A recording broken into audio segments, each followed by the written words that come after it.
I am remittance যোদ্ধা। আমার রেমিটেন্সের মাধ্যমে তোমাদের দেশ চলে। আমার রেমিটেন্সের মাধ্যমে দেশের চাকা সচল হয়। কেন আজকে আমি দেশে কথা বলতে পারবো না, আমার পরিবারের সাথে যোগাযোগ করতে পারবো না? আজকে দেশে কারেন্ট নাই, দেশে ইন্টারনেট বন্ধ। কেন এগুলো হবে? দেশ না তোমরা ডিজিটাল করেছ, দেশ না তোমরা উন্নয়ন করেছ।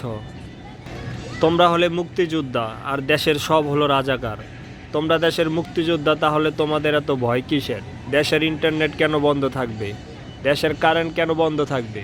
তোমরা কি বলবে? এগুলা এগুলা আন্দোলনকারীরা করেছে। দেশের মানুষকে তোমরা ভোদাই পেয়েছো। আমরা কি বিদেশিরা ভোদাই? আমরা রেমিটেন্স, আমরা প্রবাসী, আমরা কি ভোদাই?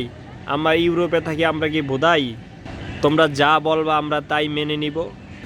তোমরা মুক্তিযোদ্ধা, দেশ স্বাধীন করেছো, আর সব দেশের রাজাকার।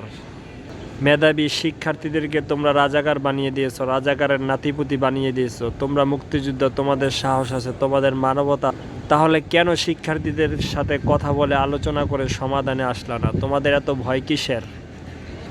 কেন সাধারণ শিক্ষার্থীদেরকে গুলি করে হত্যা করা হলো, তাদেরকে মেরে ফেলা হলো? তোমার বাবা বলে বলে দেশটাকে রসাতলে নিয়ে গেছো, আর আমার বাবা কিছুই না।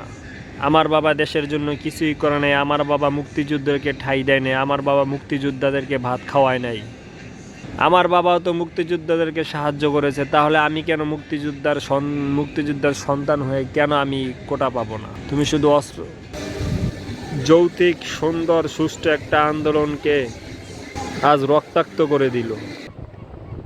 নিজের স্বাধীনতা প্রকাশ করা যাবে না, যৌক্তিক কোনো আন্দোলন করা যাবে না। কিছু হলে এই ছাত্রলীগ যে হামলা করবে, এই ছাত্রলীগ আমার মাদ্রাসায় যে হামলা করে, এই ছাত্রলীগ মসজিদে যে হামলা করে, এই ছাত্রলীগ ইসলামিক কোনো আন্দোলনে যে হামলা করে, নিষিদ্ধ করে দেওয়া হোক।